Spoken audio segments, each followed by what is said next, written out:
Donc, excusez-moi, je fais cette vidéo parce que je voudrais parler encore une fois à Aïcha, mais plus en tant qu'une maman, parce que j'ai essayé, plus en tant qu'une grande sœur, mais comme une professionnelle de la santé mentale.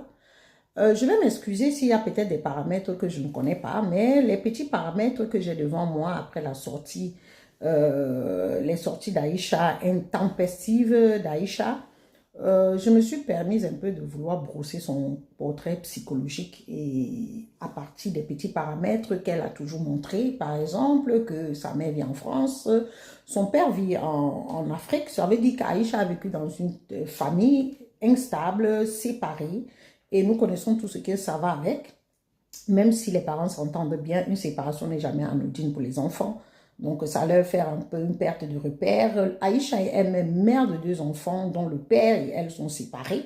Donc, elle a reproduit, n'est-ce pas, le même schéma et peut-être quelque part qu'elle s'en veut parce que tout le temps, elle parle de Tchabda. Tchabda, oh, Tchabda m'a abandonné avec les enfants, il ne paye pas la pension alimentaire. C'est une façon de faire une thérapie parce que, au fond d'elle, elle souffre.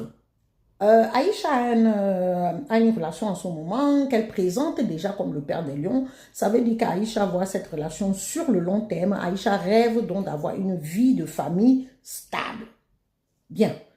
Si on part simplement de ce petit paramètre, on va comprendre que Aïcha n'étant pas sûre de son avenir de femme stable, mère stable, va s'en prendre aux personnes qui ont des familles stables, un peu comme dans le cas de Muriel Blanche, parce que Aïcha vit avec un traumatisme, elle vit avec des rêves.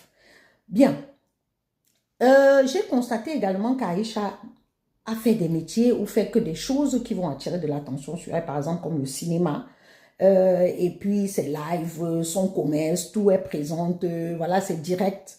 Donc Aïcha vit un peu comme une personne qui souffre d'un trouble de personnalité histrionique. Donc, cette personne va vouloir, je n'ai pas dit narcissique, même si quelque part les deux peuvent un peu se ressembler, mais je parle de trouble de personnalité histrionique. Cela veut dire que Aïcha aime attirer de l'attention sur elle et elle va le faire de façon très théâtrale. Par exemple, quand elle commence le direct, il faut que tout le monde l'entende. Par exemple, Wombo, Wombo, venez au milieu, on va voir. Il faut que Aïcha ait ce moment-là pour elle parce que ça lui permet, n'est-ce pas, d'évacuer la boule qu'elle a à l'intérieur. Donc la boule, par exemple, de l'abandon qu'elle a vécu et de montrer à ceux qui l'ont abandonné que moi,